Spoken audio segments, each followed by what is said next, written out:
up, everybody on YouTube? Free Swimmer here. I'm going to share some truth about building a plywood aquarium today that probably a lot of people wouldn't share. Either it's not, they don't think it's important, or it's something that nobody wants other people to know is what's going on with their aquarium when they build it. But there's a lot of little idiosyncrasies.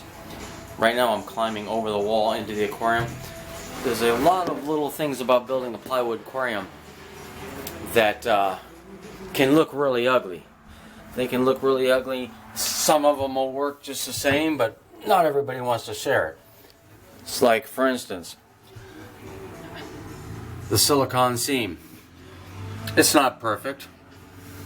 You can squish that stuff all you want. Sometimes it just doesn't make a perfectly exact line of silicone.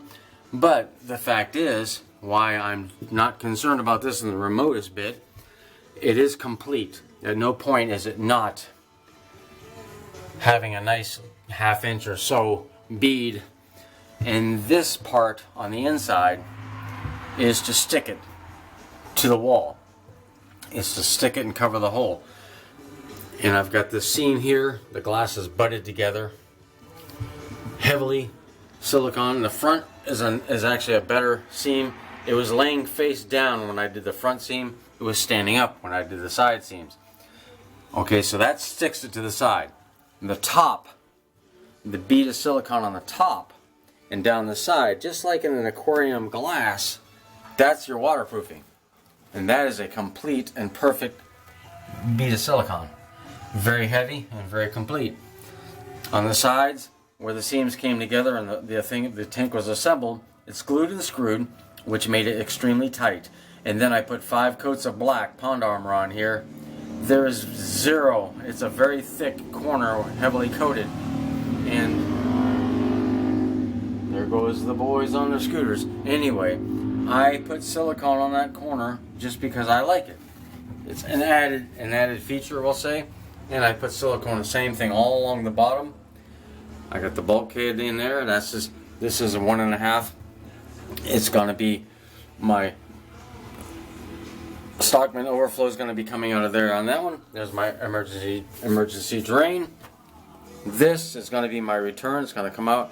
It's going to come down. All this is going to be showing in the next videos coming to a theater near you. And here's my other 1.5 inches where the Stockman's going to be. And where I'm telling on myself, I was showing you how the silicone doesn't always look perfect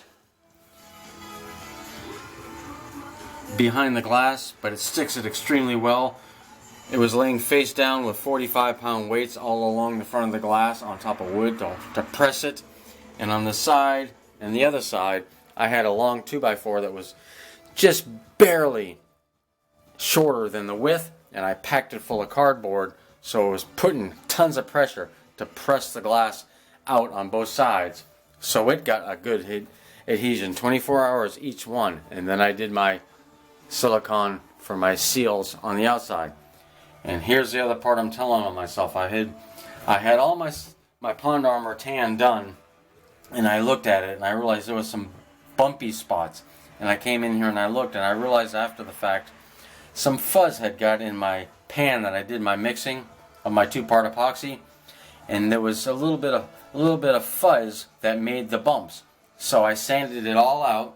Now you can see there's a lot of lows, highs and lows a little bit, but it's all roughed up and all that stuff is gone.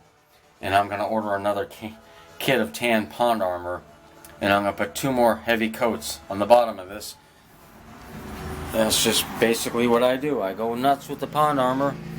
But this is going to be my 7th aquarium that I built. And the 6 previous, all of them have done phenomenal. No leaks, no concerns. So I'm going to stay with what I know and do it the way I've been doing it. And now I'm going to show you, after I climb out of here. Oh, bear with me while I get all dizzy getting out of here. Climbing down the ladder. Show you what else we've been doing today. Alright, I got 1-inch wrap.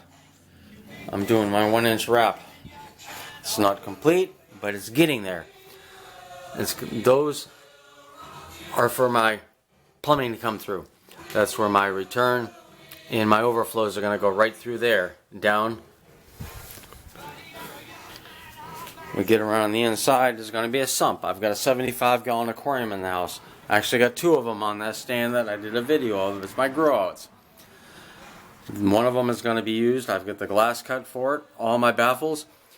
I'm going to move the fish from that tank into the other 75, and then I'm going to build my sump, and I'm going to install it right under here when this tank goes into the house. I'm going to finish all my trim work, finish my facing on this. It's got to get painted. I've got all my plumbing. And I've been working on my Euro bracing. Euro bracing on the back. It's going to be a 2x6 across the back, 2x4 across the front, and 2x4 pieces on the sides. And then I'm going to go over it with the 1x across the back and across the front. That's going to be the top part of my Euro bracing. It's going to actually tie in. It's going to overlap the seams and tie it all together and make it super strong. And then I'm going to have 5 braces from front to back. There'll be 5 braces front to back across that. And I've got the glass tops that are on the 75-gallon tanks, both of them. They're going to be used for glass tops on here. I'm going to make a framing so that they actually sit in it and I can use glass tops this time. And then the final thing on this video is what I did for Mama for Christmas. She loves her Harley, but she wanted a fun little Honda 300 for around town, just to tootle around on. So, these are fun little bikes. Got it to the house. Mama's happy. She's not complaining about me building more aquariums, so everybody's happy. That's her 1200 Harley. And that's that. Glass is in. Spent some time cleaning it. It's looking pretty good. Pretty happy and wanted to share with everybody out there. I said I was going to do a video about the inside of this thing, and I decided to do some more stuff before we did it. So there you have it, folks. Hope everybody had a great Christmas, and I wish everybody the best New Year. Thanks for checking in. Please leave me a comment, and I hope I didn't bore you. Hope you hung out with me a while. Later.